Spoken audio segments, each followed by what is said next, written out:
Bonsoir, bonsoir à toutes, bonsoir à tous. Bienvenue. Je suis en direct dans le groupe Extase. Dans le groupe Extase, Corps et Plaisir, le luxe de la conscience. Un groupe pour le plus de conscience possible sur tous ces sujets qui touchent au corps, au plaisir. Qu'est-ce qui est possible ici qu'on n'aurait pas imaginé possible? Et si on autorise et si on permet aux possibilités de se montrer, cela va créer une réalité différente. Voilà. Et donc, on joue pour des prises de conscience autour des thèmes que je viens de citer. Et on joue aussi et surtout avec les outils d'Access Consciousness. D'ailleurs, je vais mettre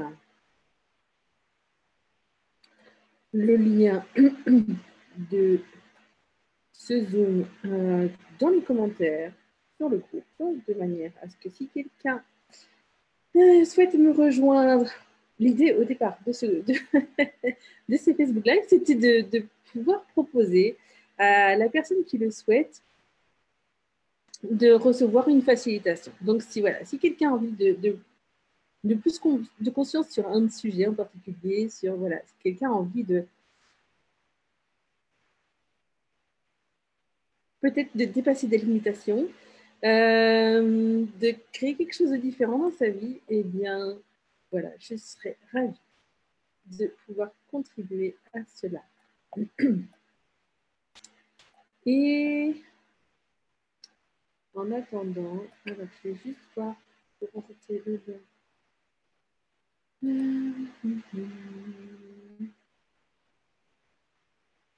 En fait, c'est le lien du Zoom que j'avais déjà mis hier.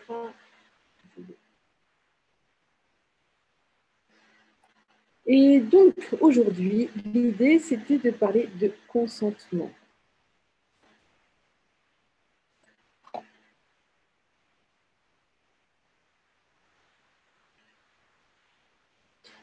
Parce que j'ai découvert qu'il y avait... Donc, en fait, moi, j'ai... donc, je fouille là, en ce moment, comme je vous dis, je me lance sur ce thème. Je fouille et je reçois des informations sur Internet. Et donc, hier, j'ai vu qu'il existait ces cuddle parties. Cuddle parties dans les pays anglophones. Ce sont ces moments, ces soirées, souvent, où les personnes vont expérimenter de se toucher, vont expérimenter peut-être l'intimité physique avec des personnes qu'elles ne connaissaient pas forcément en arrivant dans la soirée. Et du coup, une des choses qui est très importante dans ce genre de soirée, c'est la notion de consentement.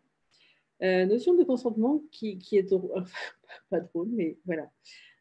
En fait, avant de faire quelque chose à quelqu'un, la personne va donc lui parler, lui demander si elle est autorisée à le faire. Et ça peut être prendre dans les bras, ça peut être toucher même les cheveux, ça peut être massé, voilà. Mais en tout cas, la personne, elle ne va rien faire sans poser la question et demander à la personne qui va recevoir si elle est d'accord. Et donc, ce consentement-là, je mets ce consentement-là, je mets en commentaire. Aujourd'hui, l'idée, c'est plus de... Donc, si quelqu'un veut me rejoindre, coucou Xavier, si quelqu'un veut me rejoindre sur le Zoom, c'est possible. Et c'est pas obligatoire. Donc, le consentement, celui qui a envie de faire quelque chose pose la question, demande l'autorisation à la personne qui va recevoir. Et la personne qui va recevoir donc, va répondre. Si c'est oui, c'est oui. Si c'est non, c'est non. Et si jamais c'est peut-être, eh bien, c'est non. Alors, j'ai trouvé ça très, très, très, très intéressant. Je vais vous partager. Ah, zut! J'avais préparé une page. Il y a une femme qui s'appelle Betty Martin. Betty Martin a créé la roue du consentement. On la trouve en français et je vais pouvoir vous la montrer.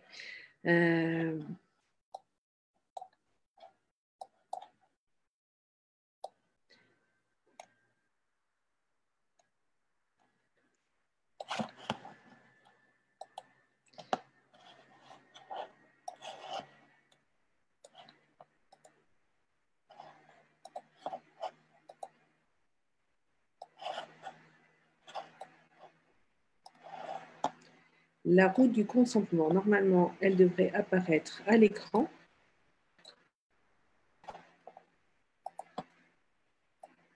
Donc, pour que cette roue existe, en fait, il faut 2 personnes. Il y a l'autre. Et parfois, c'est vous qui faites l'action. Et parfois, c'est l'autre qui fait l'action.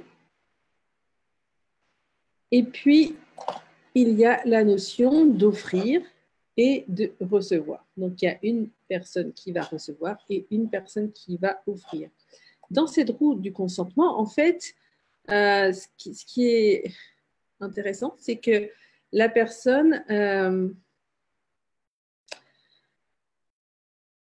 donc Betty Martin, qui l'a créé, en fait, a évoqué un aspect qui va être plutôt nourrissant de chacune des actions, et puis la part qui va être, qu'elle a appelée la part de l'ombre, la face de l'ombre.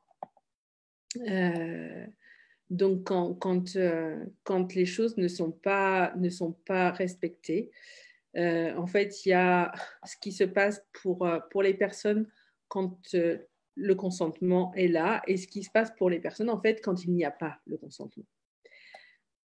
Donc, quand on fait l'action, si on donne, eh ben, il s'agit de servir. Et donc, on le fait pour le bien de l'autre. Et bien sûr, en fait, ça nous fait aussi du bien. Chez Access Consciousness, on parle de simultanéité, de donner et de recevoir, d'offrir et de recevoir. Donc, qu'est-ce qu'on reçoit quand on donne? Et la part de l'ombre qu'elle décrit là, donc le sauveur, la sauveuse, qui devient martyr, là, c'est quand on n'est pas justement dans la simultanéité de donner, de recevoir, et qu'on a l'impression qu'on va donner plus que ce qu'on reçoit.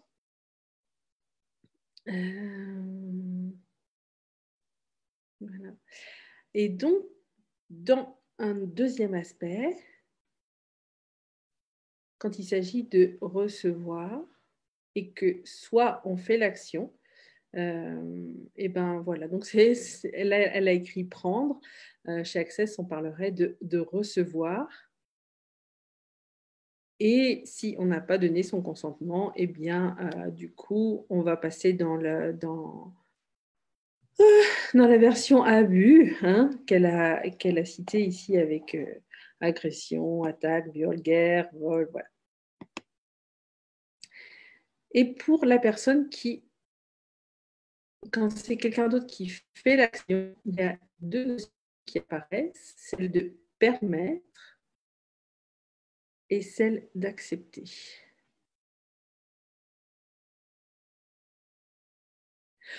Donc, cette roue du consentement, en fait, il y a 2 facteurs, celui qui fait l'action, celui à qui bénéficie l'action, et puis 2 antagonistes. Donc, le cercle représente le consentement À l'intérieur du cercle, il y a un cadeau donné, un cadeau reçu. Et sans consentement, les mêmes actions deviennent vol, abus, etc. Je vais arrêter de partager l'écran. Et juste évoquer ce qui me venait. Donc, dans ces cuddle parties, et en France, il existe des cuddle parties, mais qui peuvent même aller au-delà de l'intimité, je vais dire tolérée en général dans les cuddle parties, puisque souvent, voilà, une des règles dans ce que j'ai vu pour ce qui est des pays anglophones, c'est pas de sexe. Et en France, ça existe a priori, et le sexe est autorisé. Par contre, il y a toujours cette règle du consentement qui est instaurée.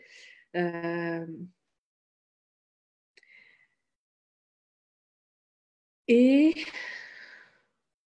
je ne sais pas ce que ça peut faire remonter chez les uns ou chez les autres, mais moi, ce qui m'est apparu, c'est à quel point est-ce que je dois être à l'écoute de moi et de ce qui est juste pour moi, de manière à pouvoir donner mon consentement. Alors, ce qui est bien, c'est que dans ces parties-là, quand c'est peut-être, eh bien, ça veut dire non. Et j'ai envie de prendre l'exemple, j'étais au restaurant il y a quelques jours et je suis arrivée, j'avais un manteau et j'ai commencé à m'asseoir et voilà, j'avais gardé mon manteau. Peut-être parce que je pensais, enfin voilà, sans que j'ai besoin de me justifier. Et la personne qui était hôtesse de la soirée, à un moment donné, m'a dit que je pouvais enlever mon manteau. Et j'ai vraiment reçu ça comme, OK, maintenant, c'est ça qu'il faut faire pour être adapté à cette réunion en société avec des personnes que je ne connaissais pas.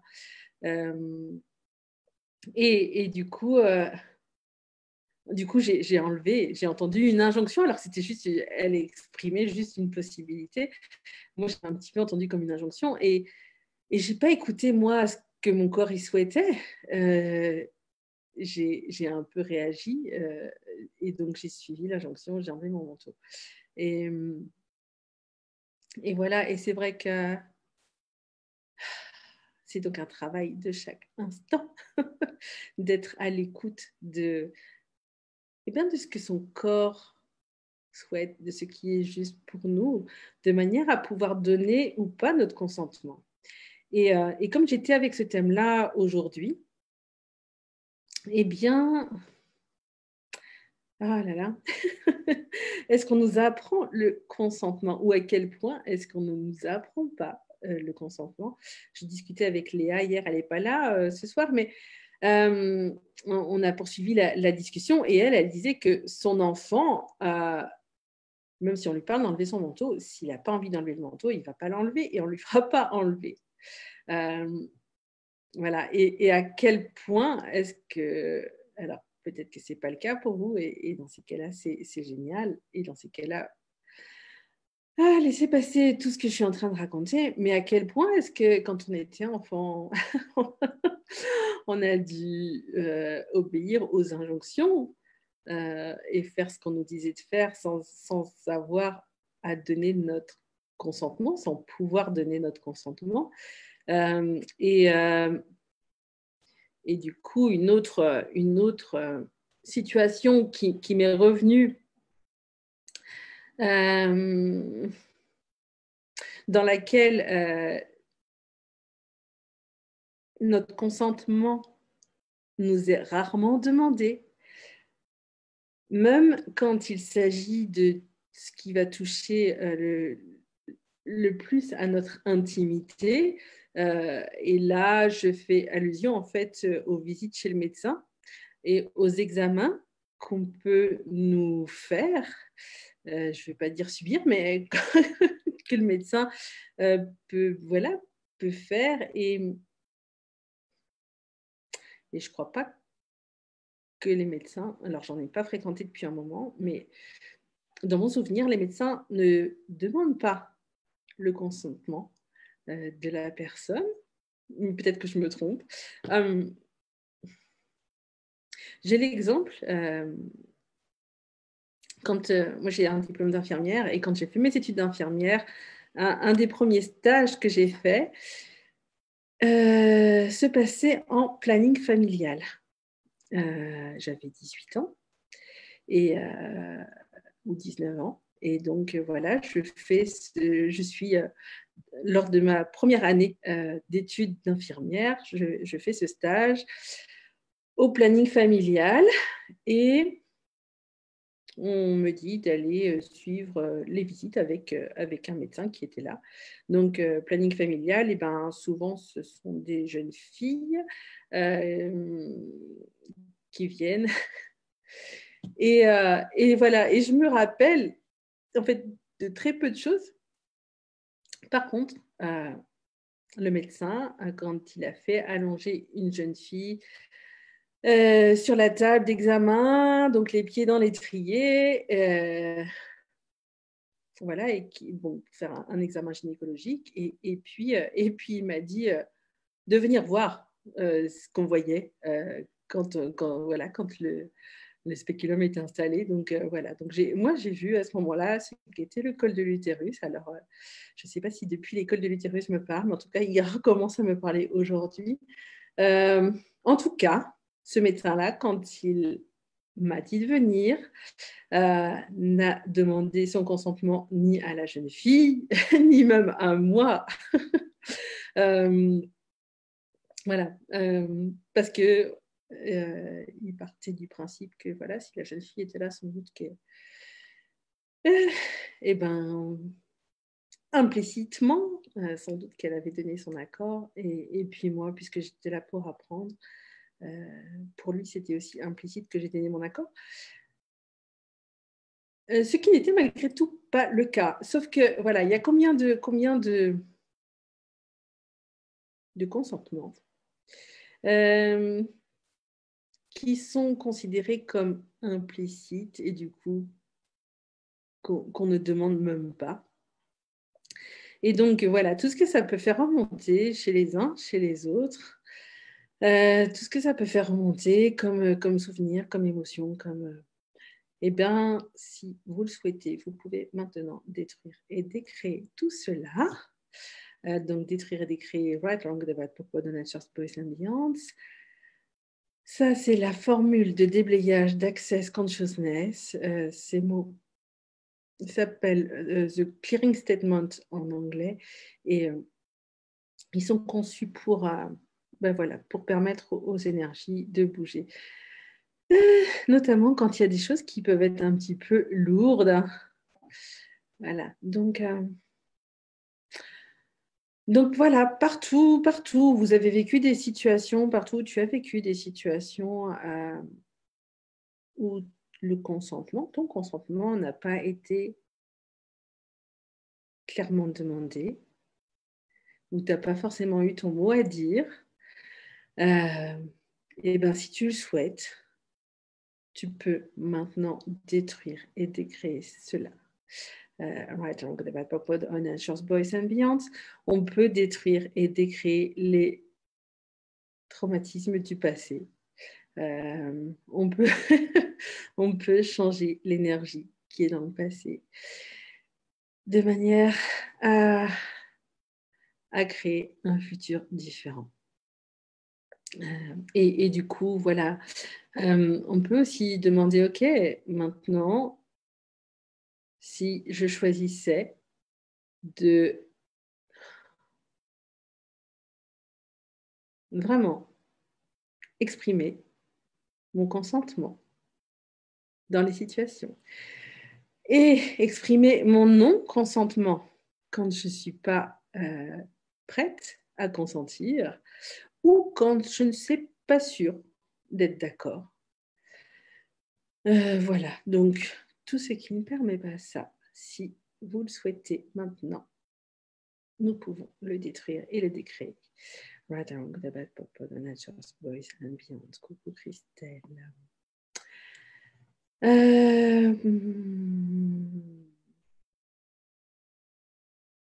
Et voilà, et ce consentement-là donc implique une écoute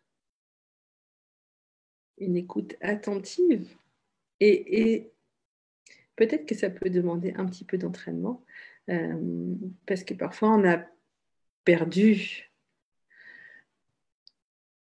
l'habitude d'écouter ce qui est juste pour nous, ce qui est vrai pour nous.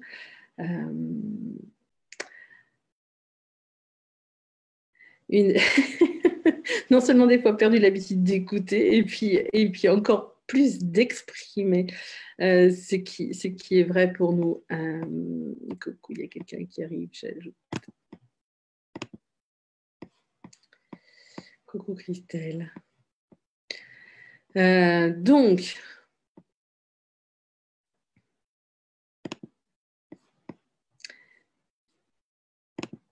merci Christelle de venir en direct sur le Zoom.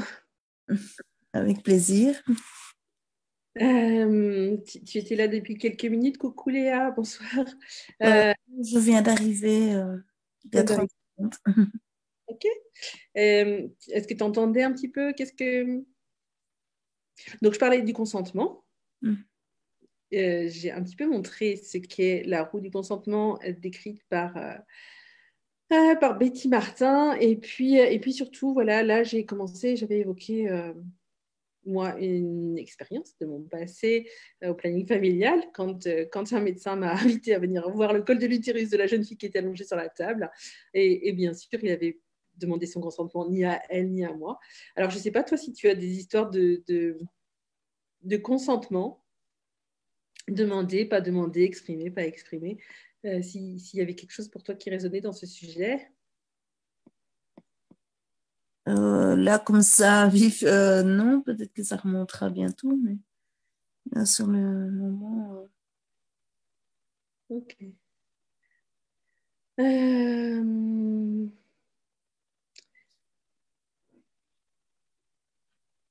Alors, du coup,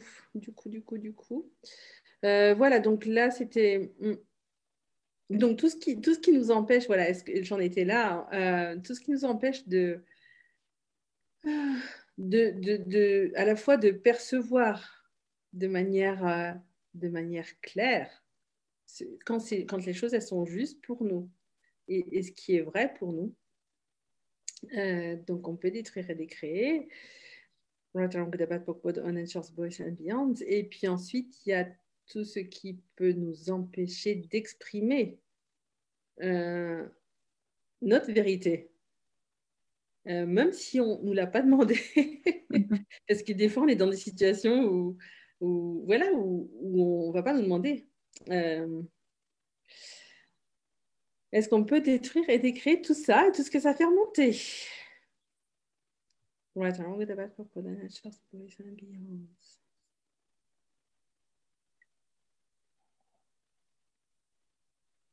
Alors. Peut-être que je vais m'arrêter là pour aujourd'hui et puis voir s'il y a des questions qui apparaissent dans les commentaires ou bien voilà, d'ici demain.